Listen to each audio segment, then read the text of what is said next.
Estudio número 15.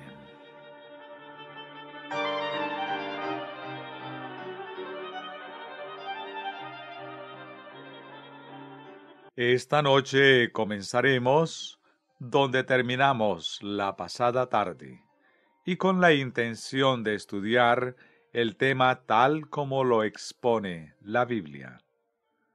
Podría predicar lo mismo a partir de los testimonios y del camino a Cristo, en lugar de hacerlo a partir de la Biblia.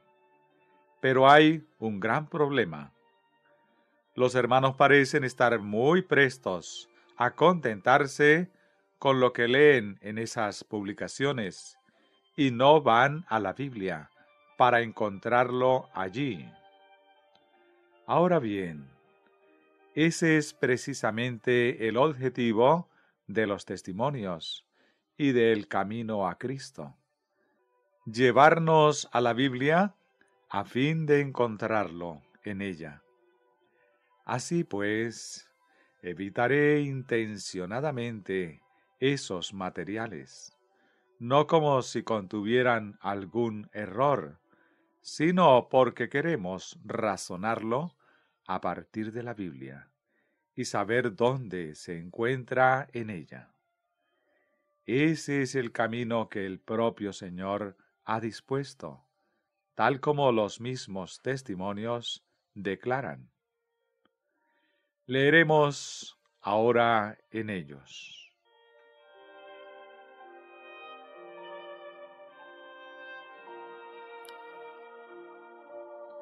La palabra de Dios basta para iluminar la mente más oscurecida y puede ser comprendida por los que tienen deseos de comprenderla.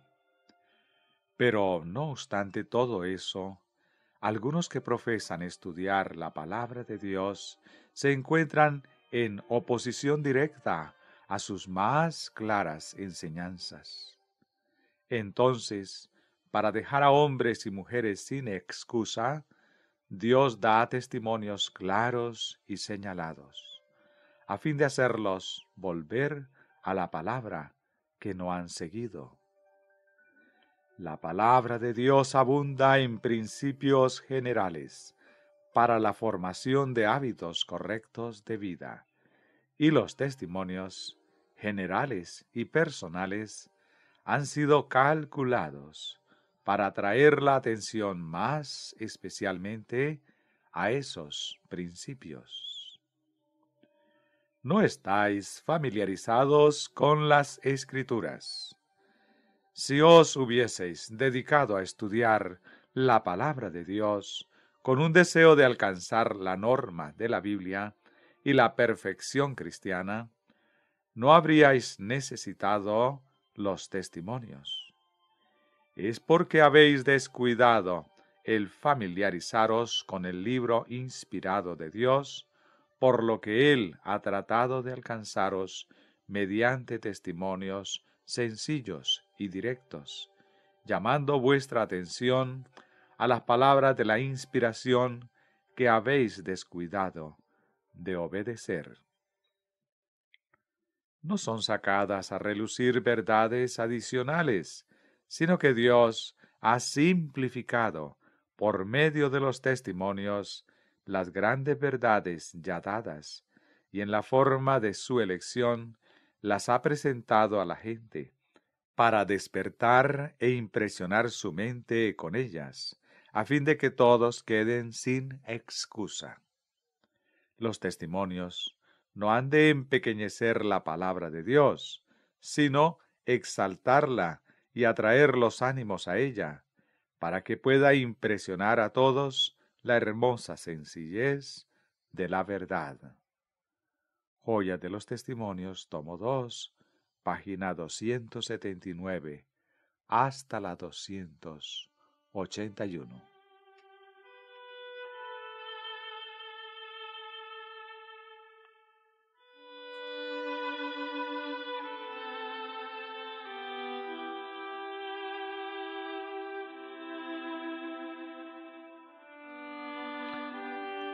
Hay otra razón importante por la que queremos referirnos a la Biblia y ver las cosas a partir de ella.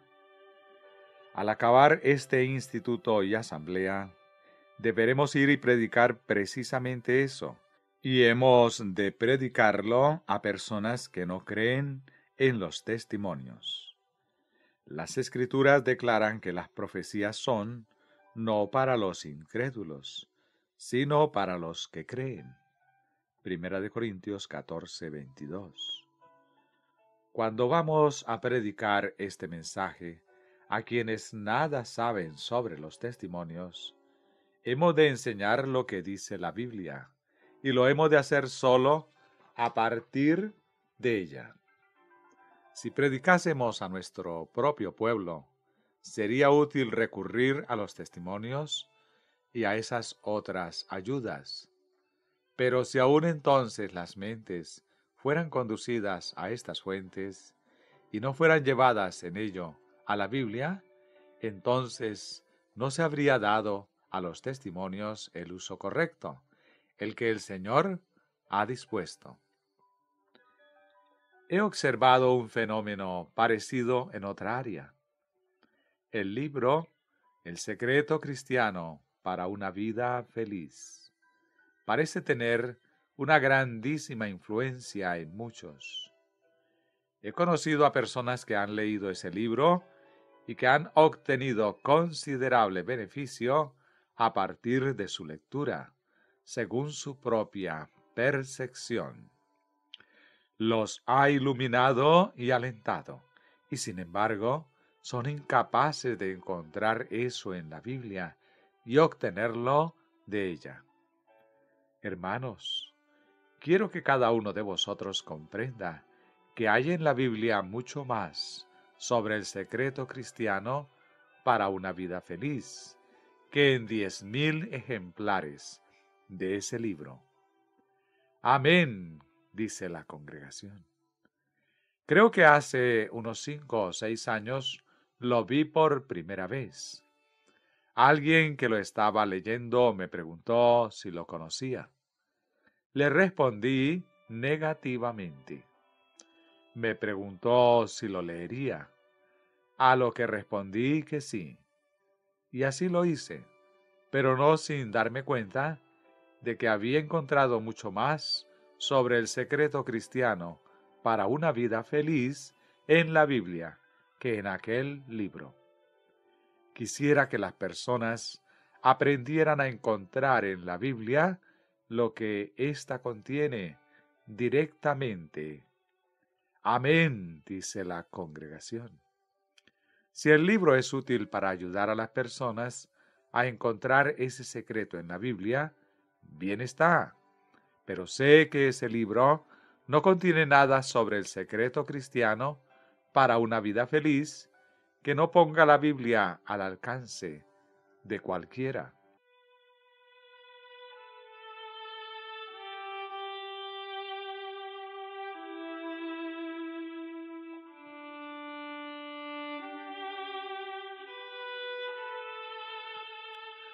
En cierta ocasión oí a alguien decir: obtuve mi luz gracias a ese libro.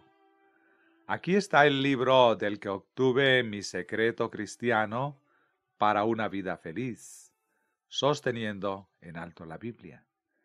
No encontraréis otra fuente, y lo obtuve antes de haber leído el otro libro, incluso antes de saber sobre él. Y todo quien lea la Biblia y la crea, obtendrá allí más sobre el secreto cristiano de una vida feliz que en ese libro. Ahora quisiera hacer algunas preguntas sobre asuntos que ya hemos tratado. ¿Qué es la lluvia tardía? Alguien en la congregación responde: la enseñanza sobre la justicia, de acuerdo con la justicia. ¿Qué es el fuerte pregón? El mensaje de la justicia de Cristo, dice la congregación. El fuerte pregón del tercer ángel ya ha comenzado en la revelación de la justicia de Cristo. Mensajes Selectos, tomo 1, página 425. ¿De quién procede la lluvia tardía? De Dios, dice la congregación. ¿Enteramente? Sí, vuelve a repetir la congregación. ¿Quién lo personifica? El Espíritu de Dios. Ahora reunamos ambas cosas. La enseñanza de la justicia de acuerdo con la justicia. El mensaje de justicia. Es el fuerte pregón. Es la lluvia tardía. Es la justicia de Cristo. Es la justicia de Cristo. ¿Es así? Sí, dice la congregación. La lluvia tardía proviene del cielo. ¿Cuánto de la lluvia tardía proviene de mí? Nada, dice la congregación. ¿Cuánto de ella puedo manufacturar? Nada, dice la congregación. Puesto que proviene del cielo, la tomaréis tal como viene. ¿La recibiréis del cielo? Sí, la congregación. En este punto estábamos anoche. ¿Estáis dispuestos a tomarla del cielo? Sí, dice la congregación. ¿Está cada uno de los aquí presentes dispuestos a tomar la justicia del cielo? Amén, dice la congregación. ¿Estáis dispuestos a que sea de acuerdo con la voluntad de Dios, sin pedirle que tome alguna parte de nosotros? Sí, la congregación. Todo el que esté dispuesto a tomar la justicia del cielo puede recibir la lluvia tardía. Amén, dice la congregación. El que no lo está y desea que el Señor tome algo de uno mismo, no puede tener la lluvia tardía. No puede tener la justicia de Dios. No puede tener el mensaje de la justicia de Cristo. ¿Qué constituye la lluvia tardía? La justicia, dice la congregación. ¿Estamos en el tiempo de la lluvia tardía? Sí, repite la congregación. ¿Qué debemos pedir? Lluvia, dice la congregación. ¿En qué consiste? La enseñanza de la justicia, de acuerdo con la justicia, la congregación. ¿De dónde ha de proceder? Del cielo, la congregación. ¿La podemos tener? Sí, dice la congregación. ¿La podemos tener ahora? Sí, la congregación. La lluvia tardía es la justicia de Dios, su mensaje de justicia, el fuerte pregón, y ha de descender del cielo. Ahora estamos en el tiempo de la lluvia tardía. Hemos de pedirla y recibirla. ¿Qué, pues, podría impedir que recibiéramos ahora la lluvia tardía? La incredulidad, dice la congregación. Leeré un pasaje de este folleto. Ya lo hemos citado en una ocasión. Lo encontraréis en la página 8 del peligro de adoptar los métodos mundanos en la obra de Dios. Como intercesor del hombre y su abogado, Jesús guiará a todos los que estén dispuestos a ser guiados, diciendo: seguidme hacia arriba, paso a paso, a donde brilla la clara luz del sol de justicia. Pero no todos están siguiendo la luz. Algunos se están apartando del camino seguro, que a cada paso es una senda de humildad. Dios ha encomendado a sus siervos un mensaje para este tiempo. No quisiera repasar ahora ante vosotros las evidencias dadas en los 2 años anteriores, ahora 4, de la forma en que Dios ha obrado por medio de sus siervos escogidos. Pero ante vosotros está la evidencia actual de que Él está obrando, y tenéis ahora la obligación de creer. TM 465. Entre corchetes, comentario de A. T. Jones. Creer que... ¿Cuál es el mensaje al que se refiere como habiendo sido dado por Dios a sus siervos para este tiempo? El mensaje de la justicia, dice la congregación. El mensaje de la justicia de Jesucristo. Se trata de un testimonio que había sido despreciado, rechazado y criticado por 2 años, y desde entonces han pasado otros 2 años. Pero ahora queda revelada la evidencia de su obra. ¿Y qué nos dice ahora Dios a cada uno de nosotros? Tenéis ahora la obligación de creer ese mensaje. Por lo tanto, todo aquel que no crea simplemente ha de responder ante Dios. ¿No os parece? Comencemos pues. Hay, no obstante, otra palabra a la que quisiera llamar vuestra atención. Recordaréis que leímos Isaías 59:6 en la pasada reunión. Trata de los que están procurando cubrirse a sí mismos con sus obras. En el versículo 4 leemos: No hay quien clame por la justicia. Después de la reunión, el hermano Starr me llamó la atención a ese versículo en su traducción al alemán, que viene a ser: Nadie predicó la justicia. En las diversas traducciones existentes consultadas, la idea es que nadie procura o busca la justicia. Bien, ¿no es eso lo que está diciendo el Señor? Están procurando cubrirse a sí mismos con sus obras, y eso no es en absoluto justicia. La última frase del capítulo 54 de Isaías dice: Esta es la heredad de los siervos de Jehová, y su justicia de por mí, dice Jehová. ¿De dónde procede su justicia, por lo tanto? ¿De ellos mismos? Del Señor, dice la congregación. ¿Procede de sus obras?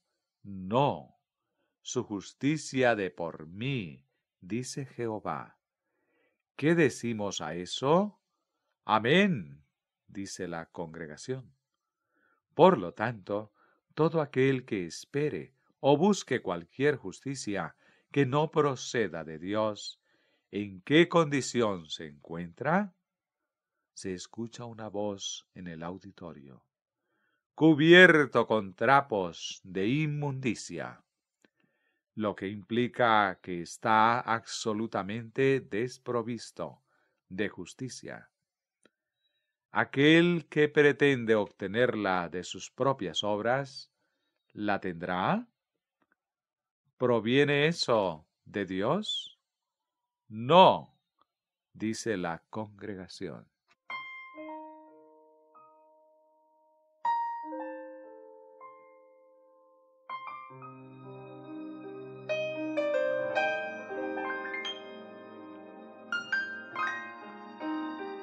La única forma en la que Dios puede estar en nuestras obras es teniéndolo a Él y a su justicia desde el principio.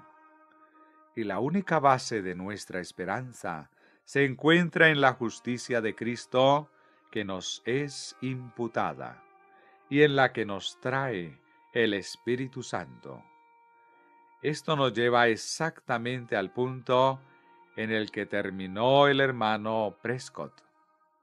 Podéis ver que es Cristo en nosotros, su presencia viviente, la que obra justicia por medio del Espíritu Santo. Eso es lo que trae el Espíritu Santo, el derramamiento de la lluvia tardía. Veis que no podemos estudiar ninguna otra cosa. Ese es ahora el mensaje para nosotros. ¿Lo recibiremos? Cuando recibimos el mensaje, ¿qué recibimos?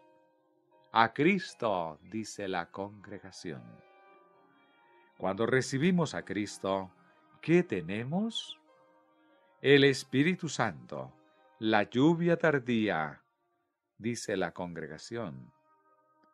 Después lo veremos en mayor plenitud.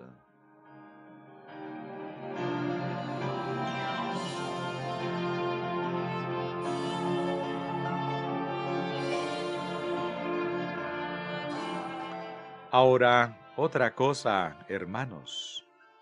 No quiero que demoréis su recepción hasta el final de la reunión. No tenéis por qué demorarlo. Lo que quiere el Señor de mí y de vosotros es que vengamos aquí cada noche y que lo recibamos exactamente tal como Él lo da. Exactamente tal como Él lo dice. Abrís vuestra mente y corazón al Señor y le decís: Señor, ¿es así? Amén, dice la congregación. No esperéis hasta salir de este lugar. Bien, dice alguien, ¿se espera que nos sentemos aquí y que recibamos todo lo que se nos dice sin preguntar para nada? No, no es ese el sentido. Pero nos hemos de sentar y tener una medida tal del Espíritu de Dios como para que veamos lo que Él da mediante esa palabra, que es la verdad, y para que la tomemos entonces porque es la verdad de Dios.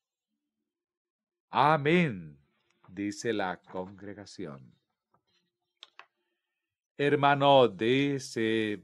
Babcock, hermano Jones, lea por favor Job 29:23. Hermano Jones, muy al punto. Me esperaban como a la lluvia, abrían su boca como a la lluvia tardía. ¿Qué haremos? ¿Qué desea el Señor que hagamos? Que esperemos su espíritu como la lluvia. Abrid vuestra mente, esperad como para la lluvia tardía. ¿Qué dijo el Señor mediante David? Abre tu boca y yo la llenaré. Salmos 81:10.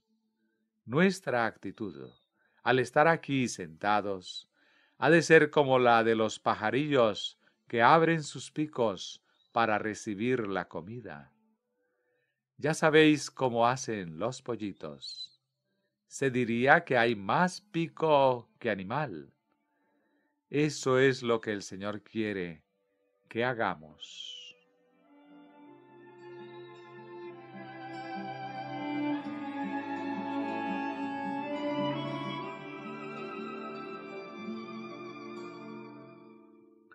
No podremos confiar en Dios a fin de que nos dé lo que Él desea darnos. Hay una pregunta que os quiero hacer en relación con lo dicho. Cuando llegamos a un lugar como este, en donde cientos de personas están buscando al Señor, buscando el camino a Sión, con nuestros rostros vueltos hacia arriba, necesitamos albergar sospechas y fruncir el ceño al Señor, como si no nos atreviéramos a confiar en Él en cuanto a aquello que Él nos daría. ¿Hay sinceridad en esa actitud? No, dice la congregación. ¿Es correcta? No, vuelve a decir la congregación.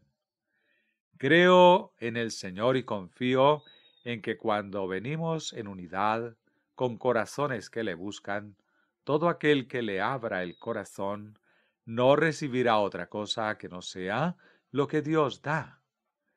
Y aquel que acude a un lugar como esté albergando sospechas y recelos, con una disposición a desconfiar del Señor, no lo está tratando como se debe tratar al Señor, sino de la precisa manera en que debiera tratarse al diablo. ¿No os parece? Hermanos, tratemos al Señor con sinceridad, seamos francos con Él, y Él lo será con nosotros. Limpio te mostrarás, con el limpio y severo serás para con el tramposo. Salmos 18:26. No necesitamos venir a esta casa con una partícula de desconfianza en cuanto a si Dios nos dará fielmente las cosas. Ciertamente lo hará. Esperaré que lo haga, y haciendo así, voy a recibir abundantes bendiciones, sin sombra de duda. Ahora leamos en Romanos 5:17. Si por la transgresión de uno solo reinó la muerte, mucho más reinarán en vida por uno solo, Jesucristo, los que reciben la abundancia de la gracia y el don de la justicia. ¿Cómo presenta ese versículo a la justicia? Como un don, dice la congregación. Su justicia de por mí, dice Jehová, se trata del don de la justicia. ¿Cómo nos viene, por lo tanto, la justicia? Como un don, vuelve a decir la congregación. Relacionad ahora ambas cosas. Su justicia de por mí, dice Jehová, y el hecho de que la justicia es un don. Quien recibe la justicia, ¿qué recibe en ello? Un don, dice la congregación.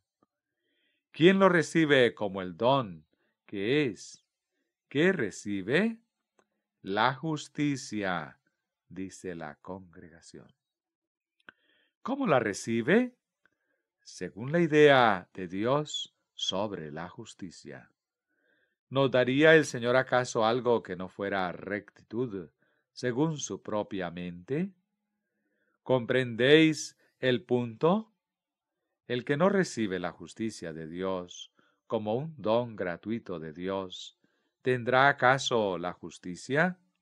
No, dice la congregación. No la puede obtener de otro modo, puesto que es un don y que es de Dios. Procede de Dios como el precioso don que es. Siendo de Dios y siendo que Él la da a su propia manera, como su don. Lo que se espera es que yo la reciba según la manera que Dios ha dispuesto. Dios da lo que es suyo, y lo da de la forma en que Él dispone, según su propia mente. Entonces se trata del artículo genuino, de la justicia de Dios.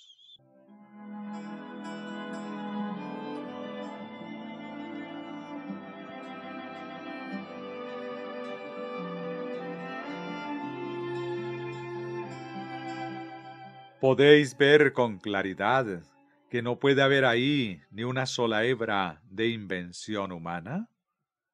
No podemos intervenir ahí para nada. Podéis comprender cuán amplia provisión ha hecho el Señor a fin de que podamos poseer la perfecta vestidura que Él mismo ha tejido y que es la propia justicia de Dios, justicia que nos hará completos ahora, en el tiempo de las plagas, en cualquier otro tiempo y por la eternidad? Hermanos, me alegro de que sea así. Nada podría alegrarme más que eso.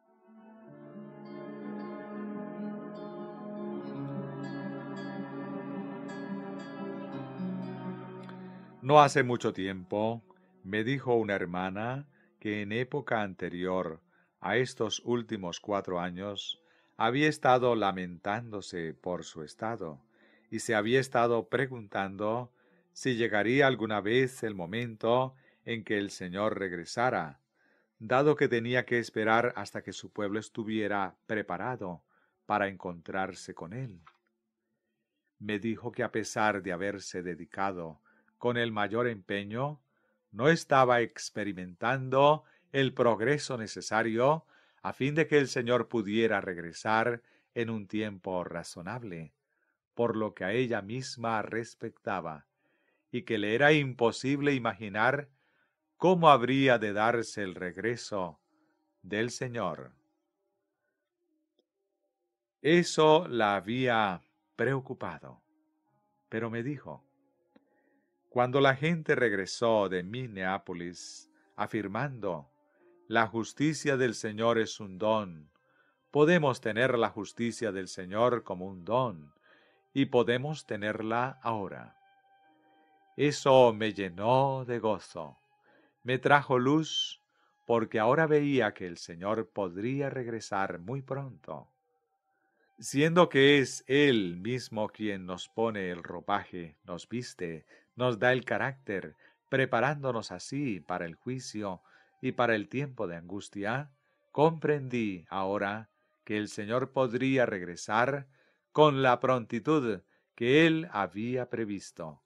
Y añadió la hermana: eso me trajo la felicidad, y he sido siempre feliz desde entonces.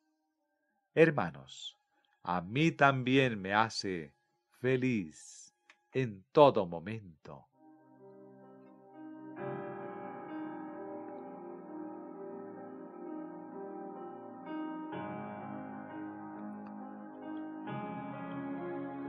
Hoy es muy pertinente que lo recordemos.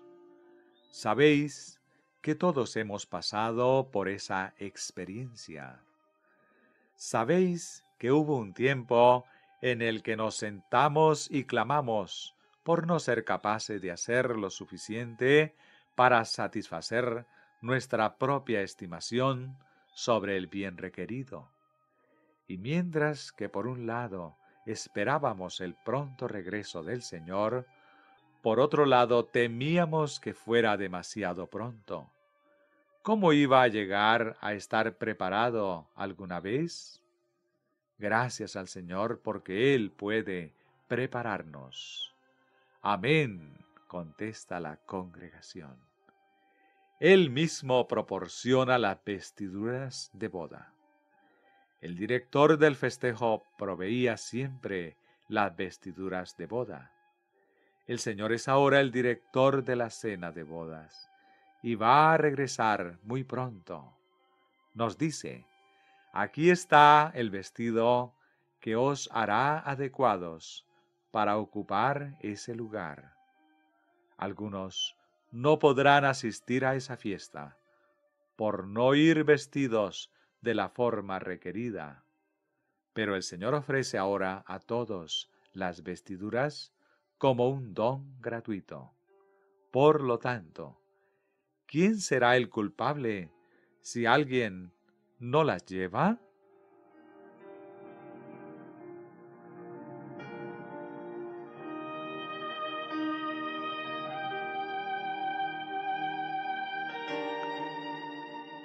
Antes de avanzar, dejemos clara una cosa.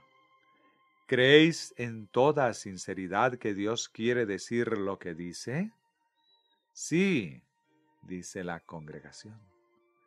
Siendo así, cuando vosotros y yo leemos lo que dice de la precisa forma en que lo dice en la Biblia, ¿os parece que es un sano proceder el ir a la caza de alguna otra parte de la Biblia por si contradijera lo que leímos primeramente?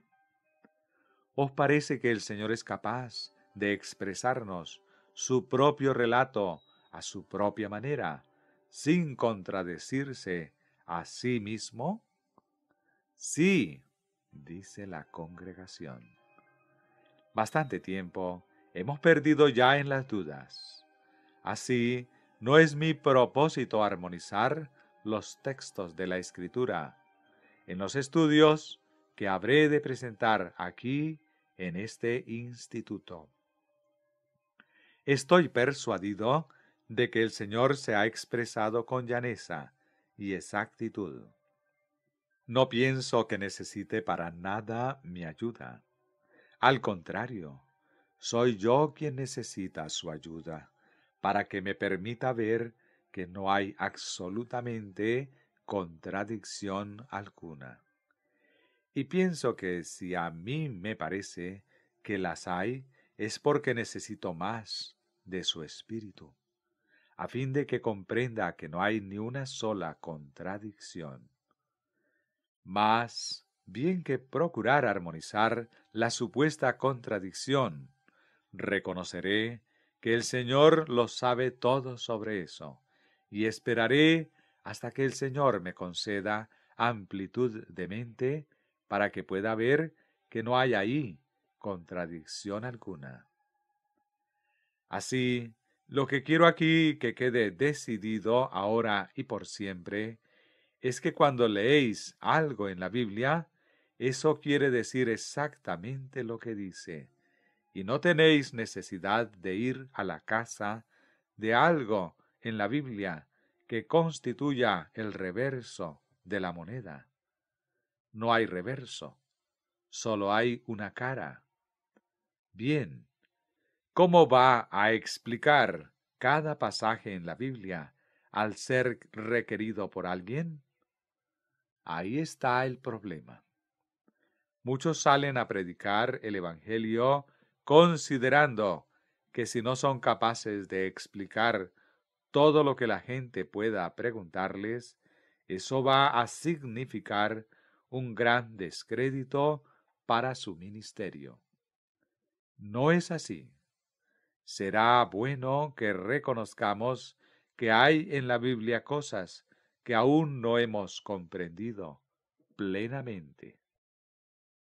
En 2 de Timoteo 2, verso 7, está reflejado lo que el Señor pide de vosotros y de mí, y es la clave de todo estudio de la Biblia. Son las directrices de Dios para el estudio de la Biblia. Considera lo que digo, y el Señor te dé entendimiento en todo. Lo único que nos amonesta a considerar es lo que el Señor dice. Y si hubiéramos de considerarlo durante 10, 20 o 30 años, a fin de descubrir lo que dice, ese no sería ciertamente tiempo perdido. Valdría la pena esperar todo ese tiempo. No tenemos ninguna razón para resultar chasqueados. Tened presente que cuanto más tiempo os lleve considerar un texto a fin de saber lo que encierra, de tanto más valor será una vez que lo hayáis descubierto. Por lo tanto, no hay ahí lugar para el desánimo. Así, no puedo medir sus profundidades, pero puedo alegrarme de que sea tan profundo que una vez descubierto pueda alegrar cada día de mi vida. Todo cuanto hemos de hacer en estas lecciones es considerar lo que el Señor dice y depender de Él para que nos proporcione la comprensión de lo que Él dice. Eso es todo. Es todo cuanto puedo hacer, y todo el que así proceda obtendrá más de ello que aquel que no considera lo que afirma su palabra. Su justicia de por mí, dice Jehová. Eso es lo que afirma. Se trata del don de la justicia. ¿Cómo recibimos un don? De por mí, dice Jehová. Es un don gratuito. ¿Cómo lo da? Por la fe, contesta la congregación. Efectivamente, tengamos presente la definición de fe que ya estudiamos. No se trata de una creencia satánica. Eso no es fe en absoluto. La sumisión de la voluntad a Dios, la entrega del corazón, fijar en Él nuestros afectos, eso es fe. Esa es la noción de Dios sobre la fe. Al leer en su palabra sobre la fe, recordemos que ese es su significado.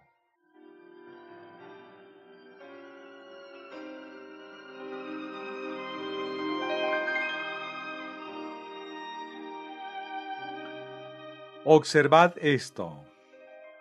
Se la conoce por la fe. Pero leamos el texto y veamos que es así. Romanos 1:17.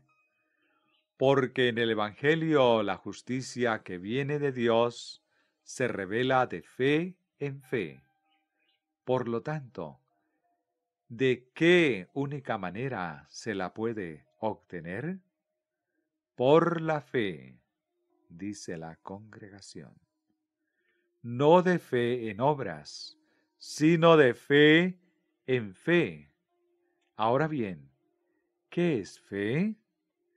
Es la sumisión de la voluntad al Señor, la entrega del corazón a Él. Es fijar en Él nuestros afectos. Se trata de entregar el yo y tomar como un hecho lo que Dios dice. Dicho de otro modo, la fe consiste en que cuando Dios dice algo y vosotros y yo lo leemos, clamamos de corazón. Amén. Es así. Eso es fe.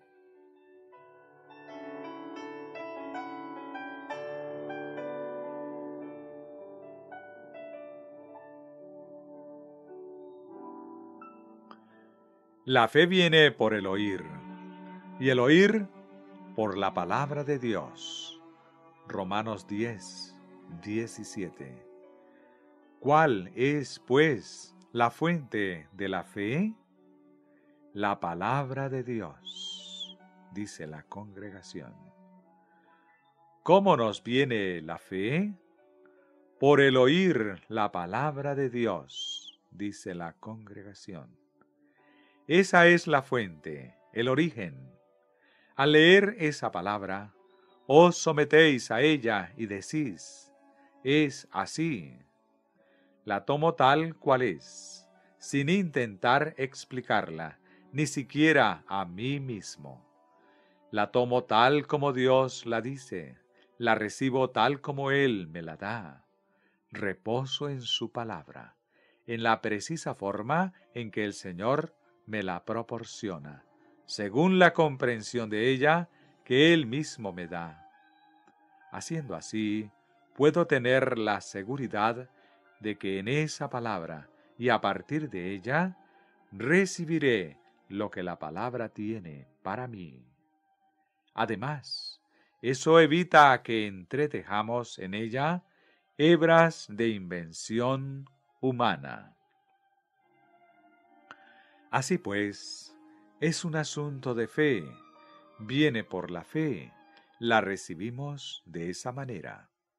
Por lo tanto, es evidente que aquel que no comprende, el que comienza a cuestionar la justicia por la sola fe, en realidad es porque no ha sometido su alma a Dios, porque no le ha entregado su corazón, ni ha fijado en él sus afectos. Ese es su problema. Todo problema que alguien pueda tener en este mundo a propósito de la justificación por la fe radica en el corazón, en la negativa a someterse a Dios. Se trata de la mente carnal. Tal como leímos la otra noche, la mente carnal es incapaz de comprenderla y de conocerla.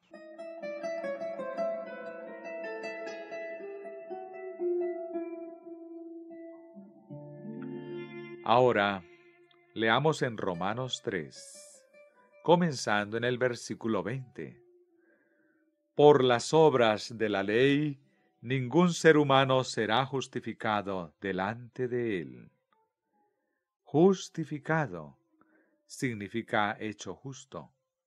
Allí donde leáis justificado, lo podéis sustituir por hecho justo, sin que cambie el significado, ya que por medio de la ley es el conocimiento del pecado, pero ahora, aparte de la ley, se ha manifestado la justicia de Dios, testificada por la ley y por los profetas.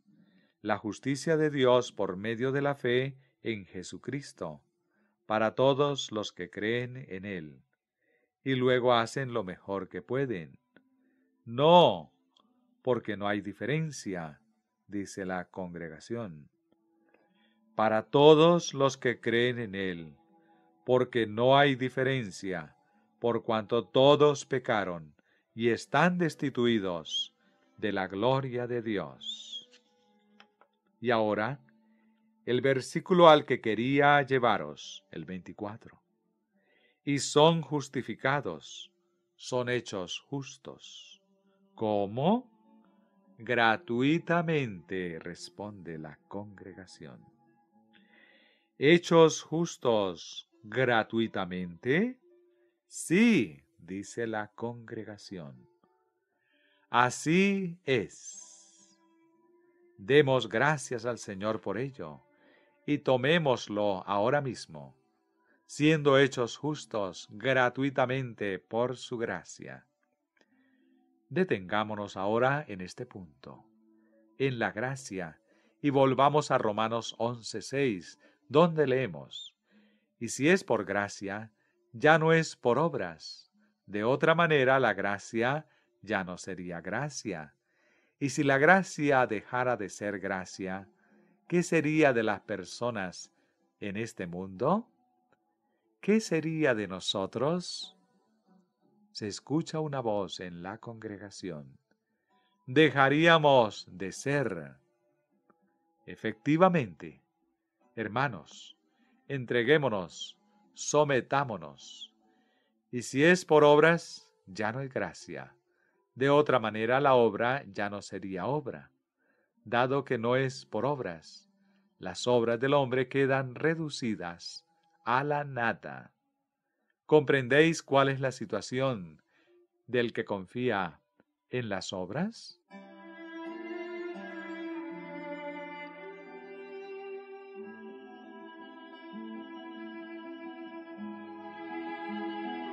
Seguimos leyendo en Romanos 3, a partir del versículo 24. Son justificados gratuitamente por su gracia, mediante la redención que es en Cristo Jesús, a quien Dios puso como propiciación por medio de la fe en su sangre, para manifestar su justicia. ¿Qué justicia? La justicia de Dios, dice la congregación. ¿A quién ha establecido Dios para declararla? A Cristo, dice la congregación. Así es. A causa de haber pasado por alto, en su paciencia, los pecados pasados, con miras a manifestar en este tiempo. ¿Cuándo es este tiempo? Ahora, dice la congregación. ¿Es ahora? ¿Es esta noche? Sí, dice la congregación. ¿Ahora mismo, a las 9:04? Sí, dice la congregación. ¿Qué es lo que ha de manifestar? ¿Su justicia?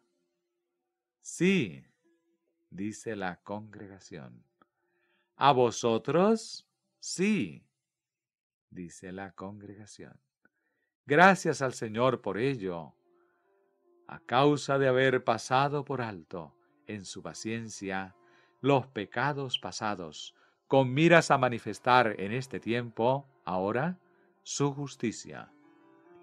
¿Saldréis de esta reunión habiéndoos dado cuenta de ello? Si alguno saliera de este lugar sin eso, ¿cuál podría ser la única causa? La incredulidad, se escucha una voz. ¿Quién sería el responsable? La propia persona, responde una voz. Que no suceda a nadie. El Señor quiere que recibamos la lluvia tardía, después de haberla pedido. ¿Acaso no la querremos recibir debido a que no viene exactamente de la forma en que esperábamos que vendría? No es el cometido de nadie el decidir cómo ha de venir. Es el Señor quien la da, y a nosotros toca discernir que es así. Con miras a manifestar en este tiempo su justicia, a fin de que Él sea el justo. No se altera la justicia del Señor. Eso no va a entramparle, no lo va a degradar. A fin de que Él sea el justo y el que justifica al que es de la fe de Jesús. Y cuando es Dios quien justifica, ¿podrá alguien en el mundo condenar? Dios justifica, es poderoso para hacerlo. Lo ha establecido así, de forma que puede ser justo todo el tiempo, mientras justifica. Permitámosle, pues, que lo lleve a cabo a su modo. La ley de Dios queda satisfecha. Gocémonos en ello. Amén, dice la congregación. Os puedo asegurar que sentí deleite al ver que el Señor resulta justificado al proceder así, y que la ley queda satisfecha.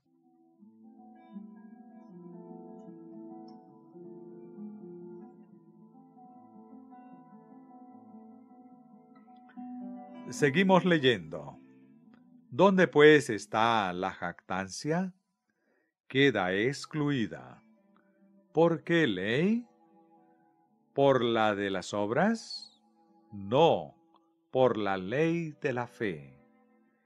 Concluimos, pues, que el hombre es justificado, hecho justo, por la fe, sin las obras de la ley. ¿Os parece esa una conclusión correcta? Sí, dice la congregación. ¿Quién hace esa conclusión? ¿A quién pertenece? A Dios, dice la congregación. Aceptémosla tal como Él la da. ¿Osará alguien discutirle? ¿Qué, pues, diremos que halló Abraham, nuestro padre según la carne? Si Abraham hubiera sido justificado por las obras, tendría de qué gloriarse, pero no ante Dios. ¿De qué le serviría al hombre gloriarse si no puede gloriarse ante Dios? Necesitamos algo en qué gloriarnos. Cuando el cielo se repliegue como un pergamino que se enrolla, y el rostro de Dios brille sobre los corazones de los hombres. Queremos tener algo en qué gloriarnos. Precisamente entonces, Dios nos lo da, su propia justicia. En ella podemos ciertamente gloriarnos.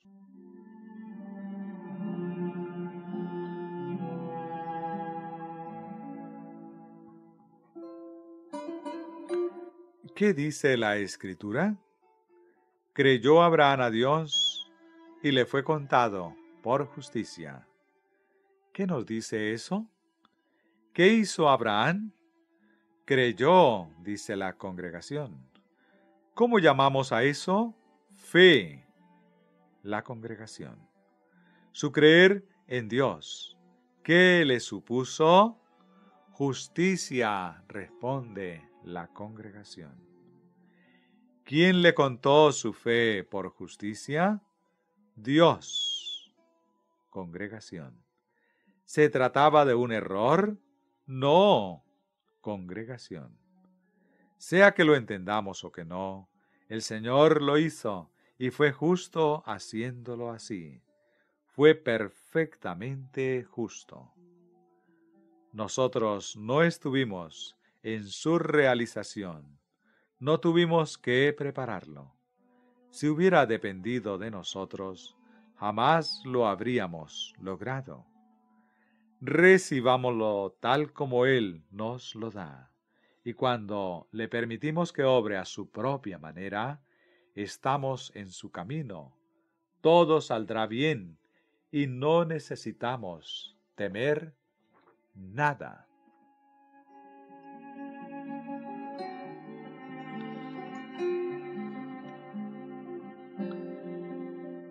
¿Qué es lo que le fue contado a Abraham por justicia? Abraham creyó a Dios, y Dios le dijo: Abraham, eres justo.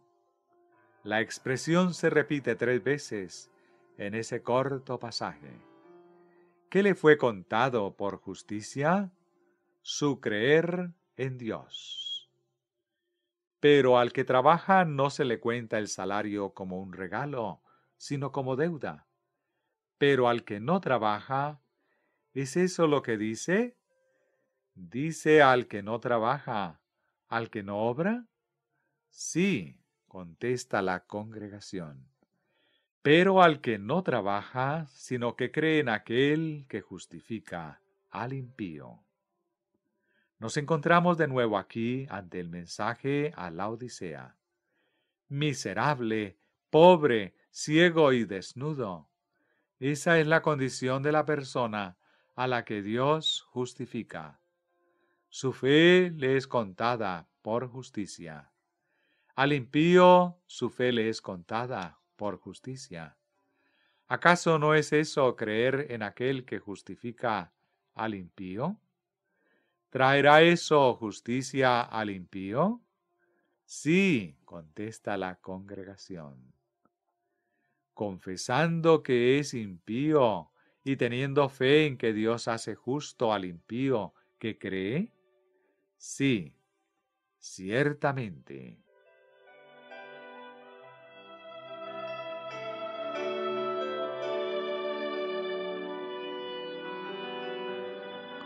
No puedo explicar cómo. No puedo comprenderlo. Sé que es así, y soy tan feliz porque Dios lo haya hecho así, que no me preocupa si voy a saber alguna vez cómo tiene lugar. El Señor quiere que tengamos lo que Él da. Tomémoslo. El tiempo ha llegado a su fin. Retomaremos el tema en este punto.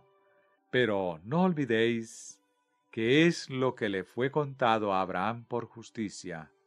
Y tampoco olvidéis que, si vosotros sois de Cristo, ciertamente descendientes de Abraham sois. Gálatas 3:29.